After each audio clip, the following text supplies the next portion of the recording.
Beijing, capital of China, the country with the largest population on Earth. Beijing is one of the world's great cities, and it was made capital of China by a great man. That man was Kublai Khan.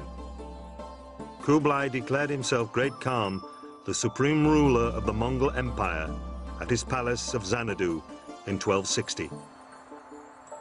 But his main interest was in China, where he reigned until 1294 and founded the Yuan dynasty. This meant he also became a major figure in the history of China. Kublai Khan was an extremely significant figure in the course of Chinese history because he was the first significant non-Chinese ruler to rule over the entire Chinese empire, and more than that, had aspirations in effect to try and rule the entire world. Kublai Khan was the grandson of the legendary Mongol warlord Genghis Khan, who carved out a vast empire across Asia and the Middle East at the beginning of the 13th century.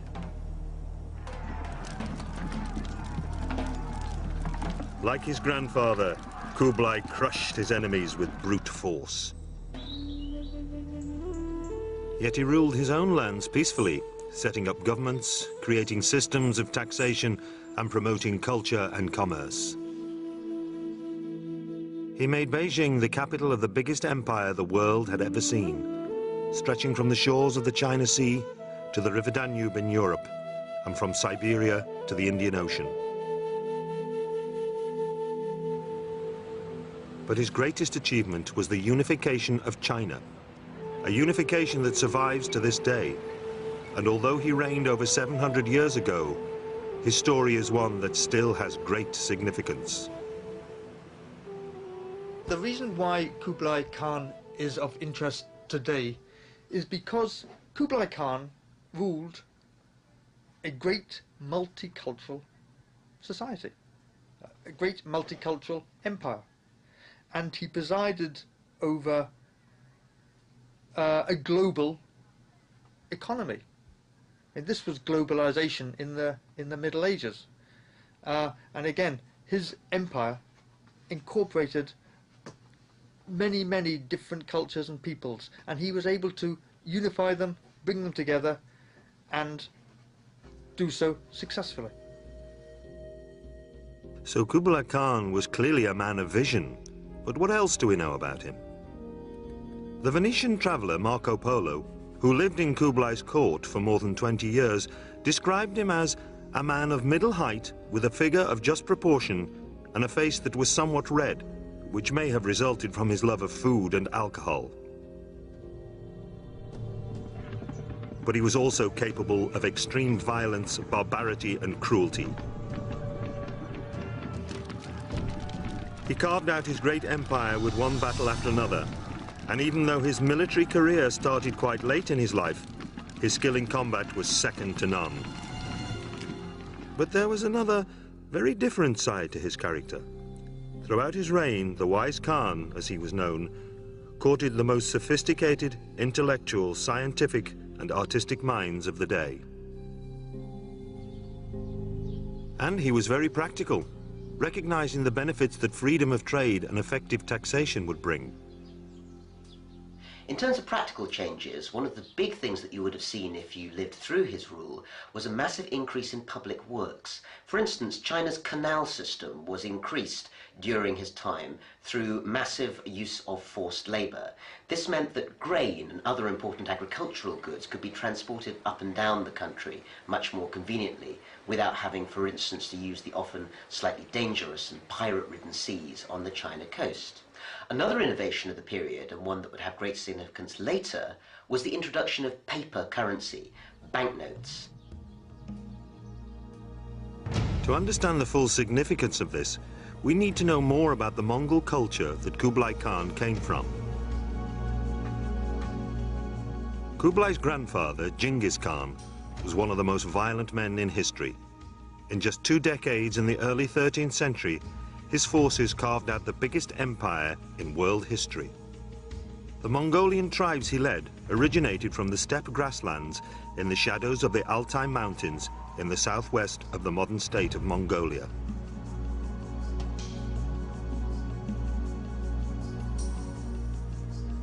The Mongols were a nomadic race. They had no towns. Instead, they lived in magnificent tented settlements. It was a harsh existence, and it produced a race of men and women who were extremely tough. In 1206, Genghis Khan was proclaimed universal ruler of these people of the steppes, and he set about organizing his military resources. In a great flurry of violence, Genghis Khan's campaigns extended from the Black Sea to Korea. Their brutality was legendary. If you resisted the Mongols, you were in deep trouble, because once they had laid siege to your town and taken it, you might find that, for instance, every man would have his head cut off. There were famous tales, semi-mythical perhaps, but still very indicative of piles of heads like cannonballs being found in conquered cities. Or they might exercise arbitrary terror, for instance, decide that every man over a certain height in the city was going to be executed, or that everybody in town's ears were going to be cut off and placed in a big pile. And it was well known also that by surrendering you could avoid these sorts of horrors. Therefore, the Mongols managed through psychological terror and rumours of how brutal they were, often to force cities to surrender without even fighting, because they were afraid of the alternative if they actually tried to resist. But as the Mongol Empire spread across Asia, there was one major obstacle they couldn't overcome. The Sung Empire of southern China had over 50 million people and vast resources. For years, the Mongols tried to conquer this giant of the south, but were unsuccessful.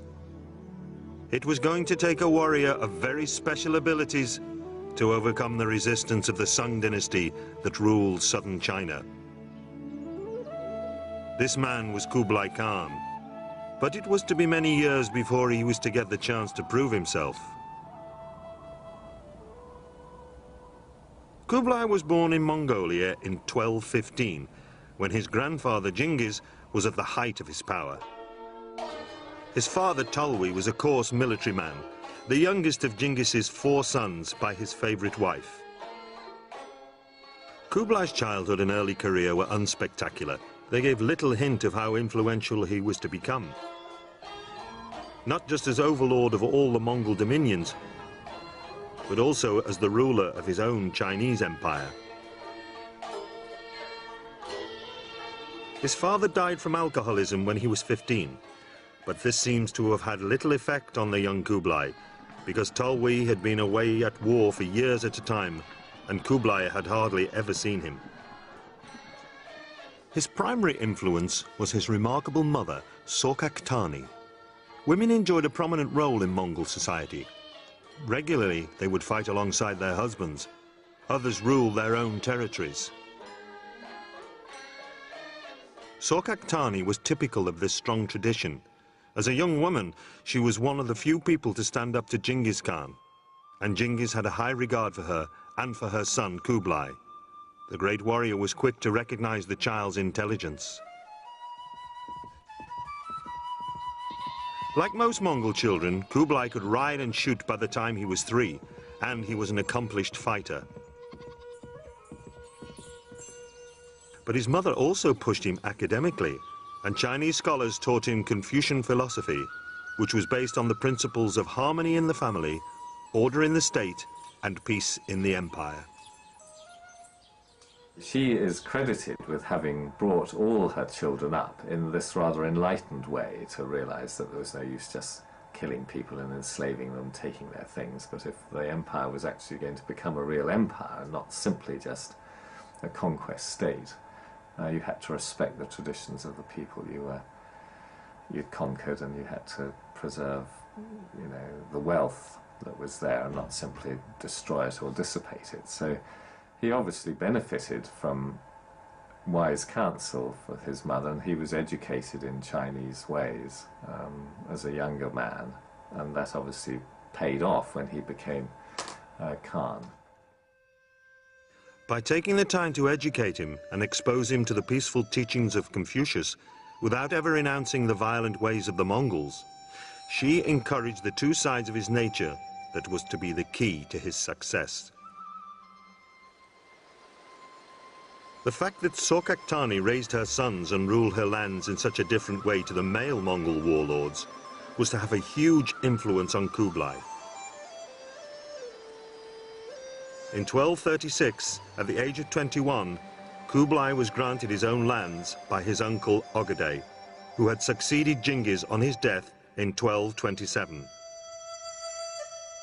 These lands were in the Hope region of northern China. At first, Kublai ruled his lands from his Mongolian home. He left day-to-day affairs to local officials, just like other Mongol nobles, who had little interest in everyday issues at local level. But in his absence, the already poor farmers were heavily taxed, or they were taken away from their farms to provide labor for state schemes like road building. With his mother's influence, Kublai decided to change things. He instituted reform that was gratefully received in his lands by the peasants of northern China. Roads and bridges were improved, and he did much to improve the quality of life for ordinary people. He was also, in a way that may seem to us rather modern, concerned to make sure that welfare provisions for the destitute and the poor were sufficiently well arranged. This meant that, for instance, areas which had suffered from war or drought or famine were relieved of their tax obligations for a certain amount of time until they could once again afford to actually pay taxes to the central treasury. And instead of paying taxes, quite often they were given either food or monetary subsidies by the central government to make sure that they got themselves back on their feet. So from an early age, Kublai started to show the qualities of an enlightened and progressive ruler. He extended the Mongol postal system, which was the most advanced in the world. This opened up the area to trade and ensured that his messages reached the most remote areas. But back in the Mongol capital Karakorum, the more traditional families distrusted Kublai and his mother. They thought they were selling out and becoming too much like the Chinese merchants who the Mongols had always robbed from in the past. What is clear is that even at this early stage in his career, Kublai was setting the pattern for the way that he was going to rule. One of the most significant things was the fact that he didn't work alone. Instead, he would always consult a wide range of advisors. Quite often when he didn't necessarily understand an idea, whether it was about warfare or about governance, he would show no embarrassment in calling in advisors and actually asking them what he should do. And interestingly, one of the most important influences in his life was his favourite wife, Chabi, who in fact advised him not only on his path to conquest of China before he actually got to be the emperor, but also about good governance while he actually sat on the emperor's throne. Kublai had married Chabi in 1239, and their first son was born a year later. She encouraged men of the arts and science to come to the court to debate with Kublai, and seems to have been a moderating force on him. Kublai relied on Chabi throughout his life for support and guidance. In later years, her personality, practicality and interests would influence the fashions and trends of an empire. But Chabi wasn't his only wife, because Kublai was a Mongol, and this was a culture in which Khans traditionally had 4 wives. Kublai was no exception, and ultimately he had 4 households and a magnificent harem.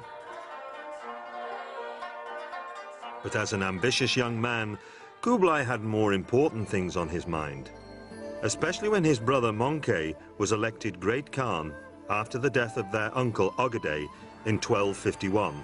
This was the opportunity Kublai had been waiting for.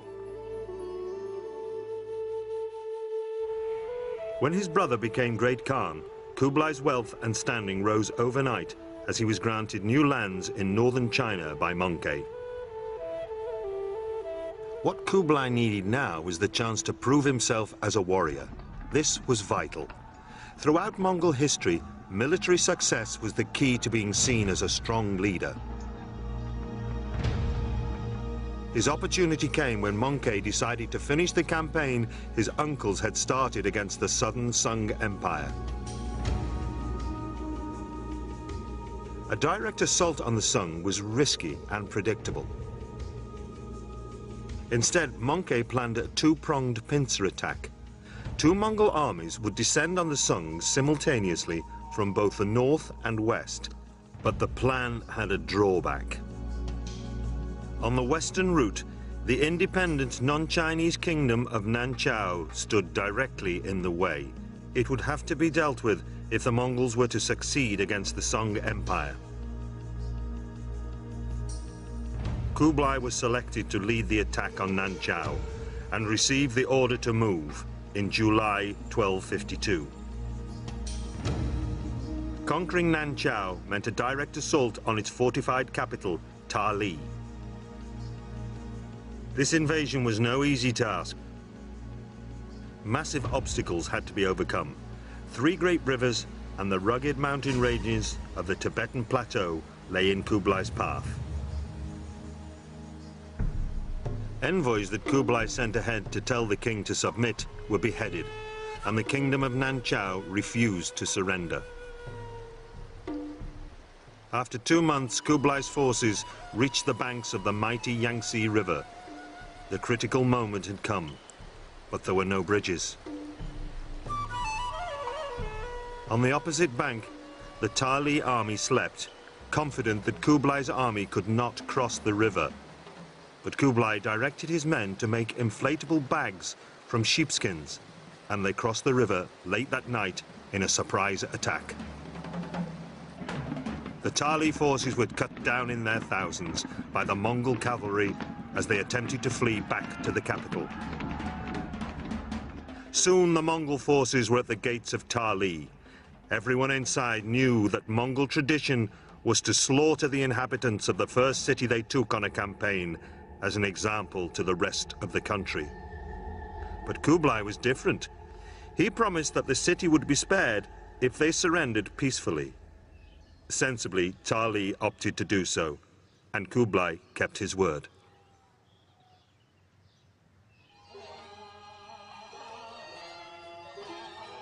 Victorious, Kublai returned to northern China and began to build an impressive new capital city. Called Shangtu, it would be built Chinese style in the lands between Mongolia and China. The new city, which was later immortalized in European literature as Xanadu, aroused concern among Mongol traditionalists. To them it appeared the young upstart had become Chinese. For a Mongol prince to build a city in China was bad. But when reports arrived that it rivaled the Mongol capital Karakoram, it was too much. And as news arrived that Kublai had overturned Mongol taxation policies, charges of treason were inevitable, as was a family rift that threatened to tear the Mongol Empire apart. But after a period of tension, Kublai's strong relationship with his brother Monkey saved his position. If Monkey was to succeed in overcoming the Sung Empire, he would need his brother's diplomatic flair and the Chinese allies that Kublai was gathering around him.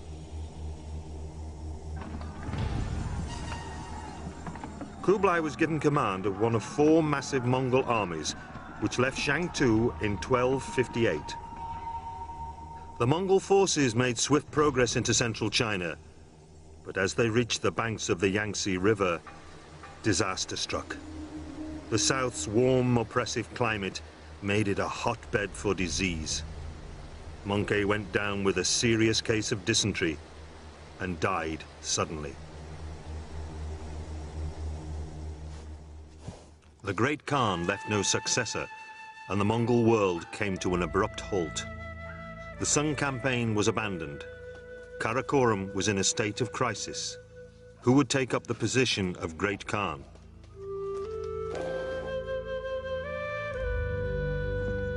From the 4 corners of the Mongol Empire, nobles came rushing to Karakoram. But Kublai wouldn't turn back. It had taken him years to reach this point, and he thought that with more of southern China under his control, he would have a greater power base than any other Mongol leader.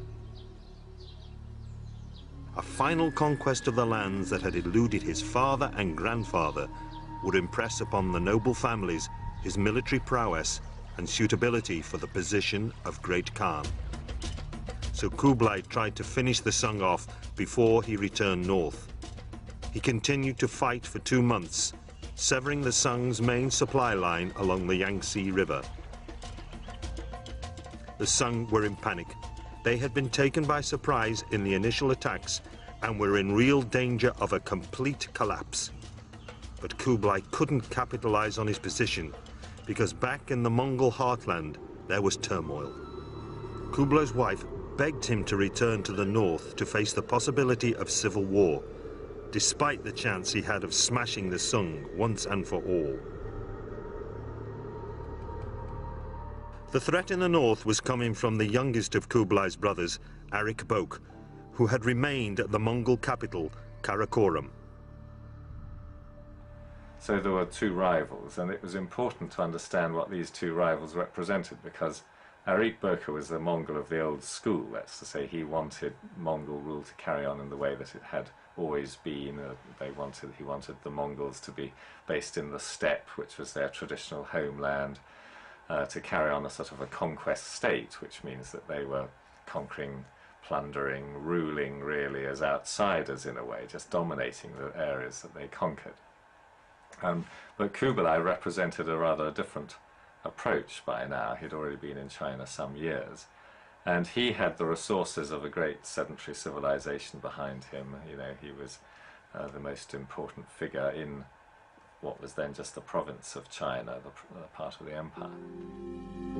But many Mongol families didn't like these new ways of Kublai and his love for cities and Chinese culture.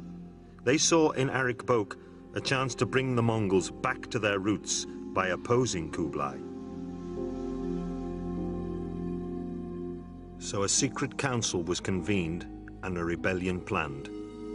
Those who rose up against Kublai included the late Möngke's sons, his widow, and the grandchildren of the former Great Khan, Ögedei. It was a formidable alliance. They declared Arik Bok the next true Great Khan and began to march on Shangtu and Chengtu, the old capital of northern China, both vital cities in Kublai's domain.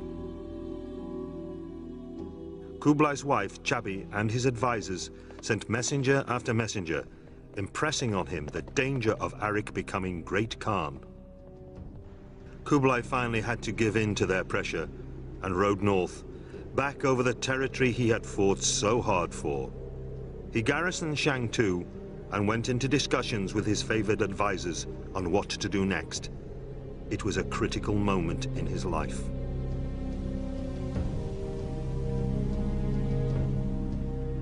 A great council was held at Shangtu, at which prince after prince stepped forward and spoke supporting him. Then his other brother, Heligu, who was in Persia, sent a fast rider carrying the vital news that he would back him. This was the news Kublai had been waiting for. Now he felt that he was better supported than his rival, Arik Bok, and on the 5th of May, 1260, he accepted the position of Great Khan, supreme ruler of the Mongol world. He was 44 years old and had just become the most powerful leader the world had ever seen. But with Arik Bok's supporters still pressing his claims as Great Khan, Kublai realized if he wanted to hold on to this position, he would have to fight his brother. His tactics for the war were simple but effective. Kublai cut off Karakorum's supply lines, leaving Arik Bok to starve. He then advanced on the Mongol capital with the full might of northern China behind him. Arik Bok headed southeast to meet him, and in 1261, the two armies clashed on the Chinese border.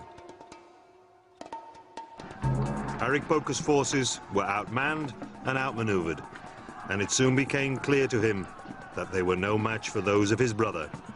So he traveled to Shangtu and surrendered. Kublai decided that he would cement rule over northern China by building a new capital called Tartu, or Great Capital. The place he chose was on the site of the Beihai Park in modern-day Beijing.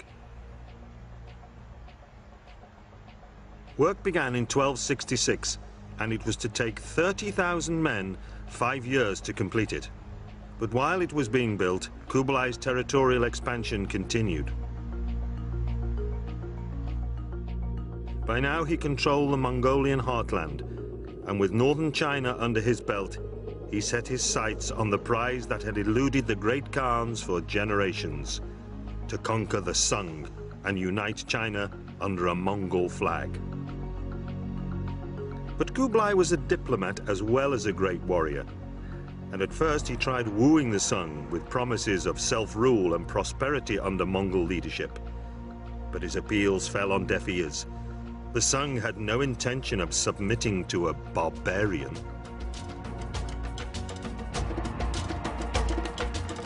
In 1265, skirmishes erupted into full-blown battle. It was now that Kublai realized just how tough a challenge he had set himself. His armies had to thrash their way through the humid, enemy-infested forests of the south. It was a great test of Kublai's skills as a military leader. Kublai Khan, as a military leader, was both bold and daring. He was trying to put forward one of the greatest military actions that had been seen in history up to that time, in the 1260s, which was to conquer the whole of southern China. In other words, a huge cultural heartland that held something like 50 million people. To do this, he was clearly going to have to use a variety of tactics, not all of which would have been very obvious to someone like him who came from a northern Asian nomadic background. One of the things he had to learn was how to deal with a completely new type of combat, marine warfare. The Mongols had never been a seafaring race, but Kublai recognized that he would need a navy to stop the Sung from being able to supply its army from the South China Sea.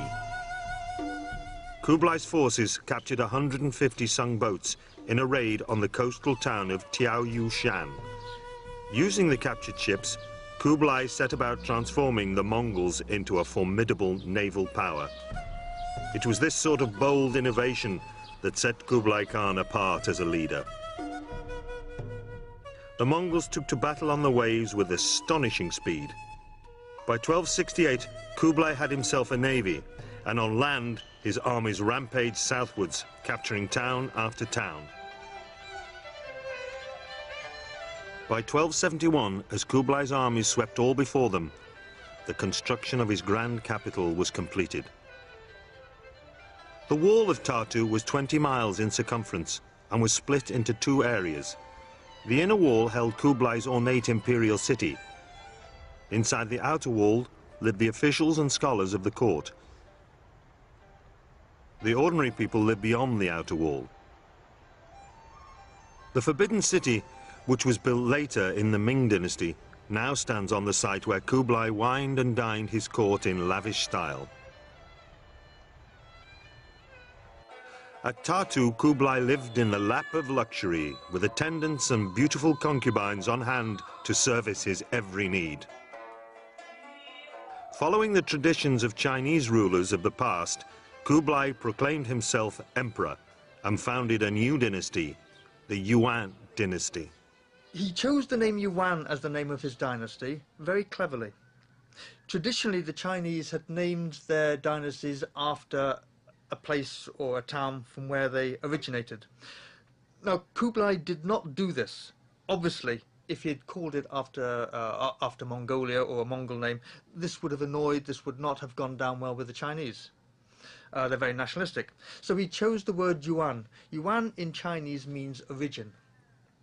So it was a Chinese word. In addition to this, the word Yuan occurs in the I Ching, the Book of Changes. Book of divination. In the I Ching, it means origins of the universe. So this was a powerful name he chose for his dynasty. But on the military front, there was a setback. At the banks of the Han River, his army came to the impregnable cities of Xiangyang and Fancheng. Beyond the great fortresses lay the Yangtze River and the heart of the Sung Empire. It took Kublai's forces more than 5 years to break this last bastion of Sung resistance. Then, as Kublai's troops crossed the Yangtze, more and more commanders switched to the Mongol side. In the Sung capital Hangzhou, the royal family were frantic. The Sung emperor at the time was only 4 years old. Affairs were handled by his aging mother, and in 1276, the Empress Dowager finally admitted defeat. The Sung leaders were taken as privileged prisoners to Kublai's court, but the 4-year-old emperor was spirited away. So Kublai sent his forces in pursuit.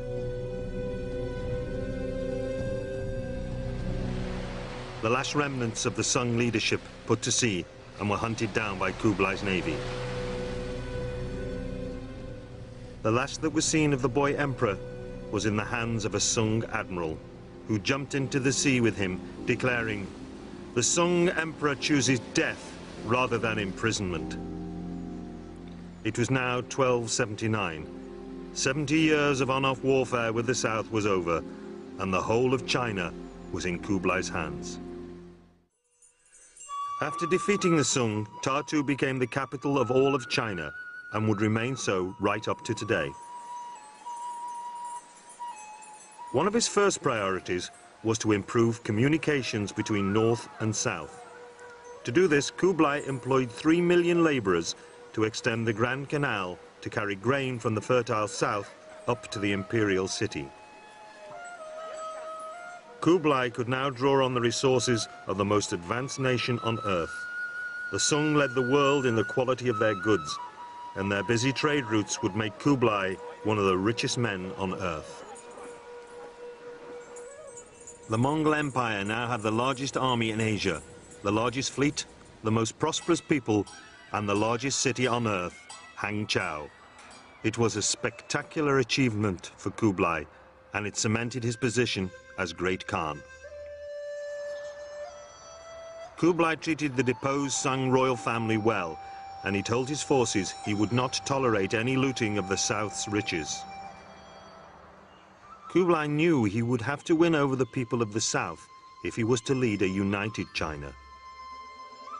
To do this, he ensured that South China would receive the same help towards recovery from war that the north had. He introduced schemes to help with economic growth and agricultural development. Kublai Khan realized that the constant warfare which China had suffered in the decades before the establishment of his own dynasty had seriously disrupted agriculture. And of course, in a large farming-based society like China, this was a great disaster. It could cause disruption, famine, and all sorts of social upheavals. Therefore, he made a very active and successful effort to try and reform the way in which agriculture was carried out in China. He also treated the Sung nobility well, letting most of them keep their land. Anyone who had surrendered was pardoned, and the different religious groups were treated well. In fact, in religious affairs, he was tolerant of different beliefs all through his reign. Buddhists, Taoists, and Muslims all had a place in his kingdom. He employed many Muslims in his court, and Muslims considered him sympathetic towards them. The same can be true of Buddhists. The Buddhists liked him, and the Buddhists considered him one of their own. And the Confucians had great respect for Kublai Khan. Kublai Khan made a point of having Confucians in his administration. Amongst his closest advisors, he had Confucians, and he encouraged the reading of Confucian classics and whatever. So the Confucians were very happy with Kublai Khan as well. So in many ways, he was everything to all men. This was particularly true for merchants. Kublai improved their status and introduced measures to generate trade throughout the land. As a result, they turned his kingdom into a global center for trade and commerce. Traditionally, merchants had been looked down on by the by the Chinese, especially the Confucians. Under Kublai, their status was raised. They were called autark, and merchants and trade was encouraged. This was a boom time for merchants, and certainly under the Mongols, their status was considerably raised. As the Mongol court became increasingly business-minded, it brought the whole of Asia an incredible period of prosperity. Traders from as far afield as Venice, Germany, Indonesia and Persia all came to take advantage of a great flowering of new ideas in art and technology. Kublai himself became a patron of the arts, and Chinese painting, ceramics and theatre flourished. It seemed Kublai the warrior had turned himself into a civilized, cultured ruler. He recognized that for stability to follow on from his successful conquest, he would have to be seen to be ruling justly. A just legal system in the Chinese style was the bedrock of the stable situation Kublai had in the north. So he implemented the same ideas in the newly won Sung lands. This came as a great surprise to the administration there, who found Kublai a wise leader who truly loved his subjects. As a leader, his attitude to the poor and the peasants and agriculture was perhaps unexpected. He was sympathetic to the peasants and the poor of his empire. It's often been said that the peasants suffered under Kublai Khan, that conditions were very harsh, were bad for them. Well, I think it's true to say that for peasants it made very little difference who controlled them. Conditions were hard, whoever was in control. But under Kublai, he at least seemed to be sympathetic to their plight. He made arrangements for them. For example, he had central stores of grain set up, so when there was drought or when there were shortages, he could avoid starvation. To encourage a sense of easy transition, Kublai made sure he ruled with a system that would be familiar to the Chinese.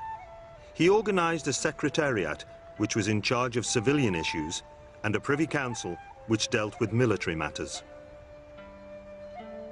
Each part of the government had branches in the provinces to make sure the Khan's orders were carried out. But his implementation of so many Chinese laws and Confucian ideals of peace, order and harmony diluted the Mongol way of life to the point where his grandfather, Genghis, would no longer have recognized it. Kublai Khan is an intriguing figure because he's one of the rare figures in history who managed to, in effect, overcome his background and actually become a very different sort of person. One would expect from his warrior, nomad background that in some ways he would perhaps be someone who was not terribly interested in civilization, in terms of written culture, or in terms of living a more sedentary and in some ways perhaps less active life. But in fact, having conquered China, he gave up a great deal of the nomadic background which had shaped him and instead became in some ways a very typical Confucian-style Chinese ruler. It was an incredible example of political expediency. It made sense to Kublai to rule China as the Chinese did. But there was no doubt where the power lay. The Mongols simply inserted themselves at the top of the social ladder. Next came the Western and Central Asians, followed by the Northern Chinese, and finally, at the bottom of the ladder, the people of the South. Kublai had reinforced a way of life which promoted an agricultural and city-based civilization, and it had been a resounding success. But he was still a Mongol at heart, and he craved new conquests. Most of the kingdoms of Asia paid tribute to Kublai in order to maintain some level of self-control. They knew there was little point in opposing the massive war machine of the Mongols.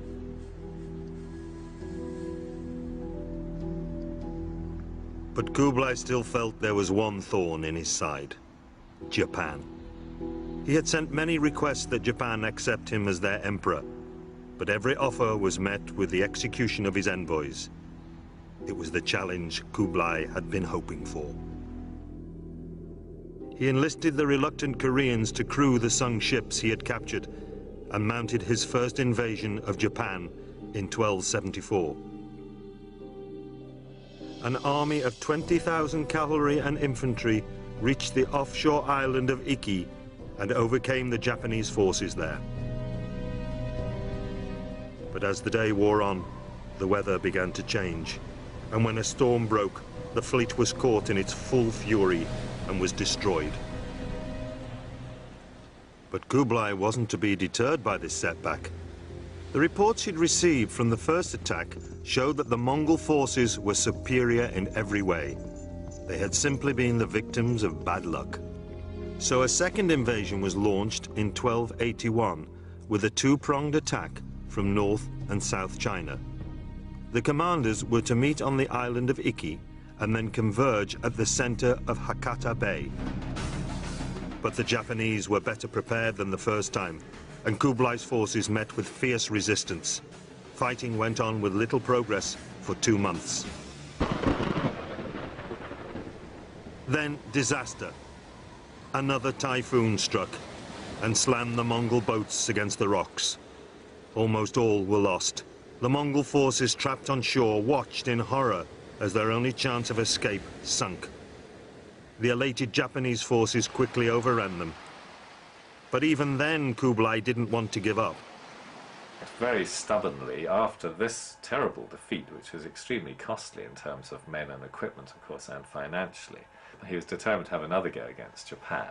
But fortunately, on this occasion, he was just so completely put off it by the advisors and the other military people in the government that it was called off. But I think that shows that maybe his judgment wasn't so good, and it shows that perhaps he was rather anxious to fulfill the ideal image of a great Mongol ruler still, which is very much of the conquering hero, the conquering military chief. And of course they were running out of neighbours to conquer. But after this second defeat and the advice he was given, Kublai decided to abandon his military campaigns, and he began to get more and more involved in the decadent pleasures of court life. On feast days, 6,000 people could be fed in a single sitting at his palace in Tartu. But then, in 1281, tragedy struck. His beloved Chabi died, followed 4 years later by his son and heir, Chenchin. It was more than Kublai could bear. He was grief-stricken and never recovered from his loss. And it's notable, in fact, that his rule began to decline in many ways in the last decade or so of his life after Chabi died, and he became, from reports that we have of the time, somewhat morose, inclined to drink very heavily. He ate too much and became very obese, and in some senses seemed to almost lose interest in being that kind of very fulfilled, very active ruler that he had been when he had that favorite wife at his side. But by this time, he hadn't only lost his wife. The trusted advisors that he had gathered around him long ago had also died of old age. A new generation of Chinese and Muslim advisors were in court and had become corrupted by their power. But Kublai was increasingly preoccupied with pleasure, leaving the bulk of minor decisions to his court. Kublai's final years were spent in isolation. Increasingly, he consoled himself with alcohol and food, and he became fat and ill with gout. By 1294, Kublai had withdrawn from public life and lost his enthusiasm for the celebrations he once adored. The court at Tartu, once a place of merriment and excitement, became gloomy and depressed. In February, when he was in his 80th year, old age and over-excess finally got the better of him. The great Kublai Khan died alone in his palace. Kublai's great hope had been that the lands he won would stay in Mongol hands forever. But this was not to be. Chinese rebels rose up and reclaimed their nation. the once mighty Mongols fled Tartu, and the Ming dynasty was born. The Mongols were assimilated into the new dynasty, and their star began to fade from Asia. But this doesn't detract from Kublai's achievements. To understand the scale of what he accomplished, we have to appreciate where he had come from.